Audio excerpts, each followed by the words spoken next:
Lorsque l'on planifie, il peut être parfois utile de prendre en compte l'incertitude, c'est-à-dire le fait qu'on ne sache pas exactement à l'avance prédire, par exemple, la durée de telle ou telle activité. On peut décrire l'incertitude sur la durée d'une activité. Le modèle la décrit comme étant incertaine, c'est-à-dire que en général, elle dure 49 heures, mais qu'au minimum, elle va durer 46 heures et dans le pire des cas, 62 heures. Ces trois indicateurs, on les obtient tout simplement sur base de données historiques ou tout simplement sur l'expérience du planificateur. Grâce à ces trois indicateurs, le modèle va pouvoir se générer une distribution de probabilité qui décrit la durée potentielle de mon activité. Je peux même mettre de l'incertitude sur l'utilisation ou la production de ressources intermédiaires.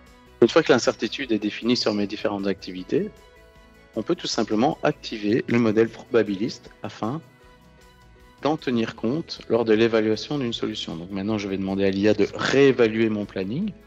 Et je vois qu'un planning qui, de base sur le papier, est faisable, donc respecte toutes les contraintes, n'a en réalité que 38% de chances de réussir. On devrait s'attendre à observer en moyenne 0,7 violations de type temporel et sans doute un petit peu moins de 0,05 conflits de ressources. J'ai donc une nouvelle colonne qui est apparue ici et qui décrit mes KPI d'un point de vue probabiliste. Maintenant, ce que je vais pouvoir faire, c'est réoptimiser en tenant compte de l'incertitude.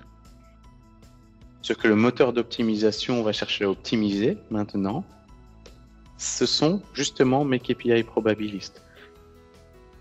En l'occurrence, dans un premier lieu, faire baisser l'espérance du nombre de violations. Et donc je vois que je suis déjà passé de 30% à 60% de probabilité de succès. Je peux également observer sur un planning où sont les tâches potentiellement risquées. Je vois que ici j'ai surtout une tâche qui est problématique, ainsi que toute une série d'activités qui sont dangereuses par le fait qu'elles utilisent dangereusement leur holding time, leur contrainte temporelle. Bien, nous avons donc vu comment on peut tenir compte de l'incertitude pour optimiser un planning de manière à maximiser sa probabilité de succès. Dans une prochaine vidéo, on verra comment on peut passer maintenant de la planification prévisionnelle à une planification au jour le jour, dans laquelle chaque opération va pouvoir être traquée et surtout une planification dans laquelle on va pouvoir s'adapter et réoptimiser au fur et à mesure des événements.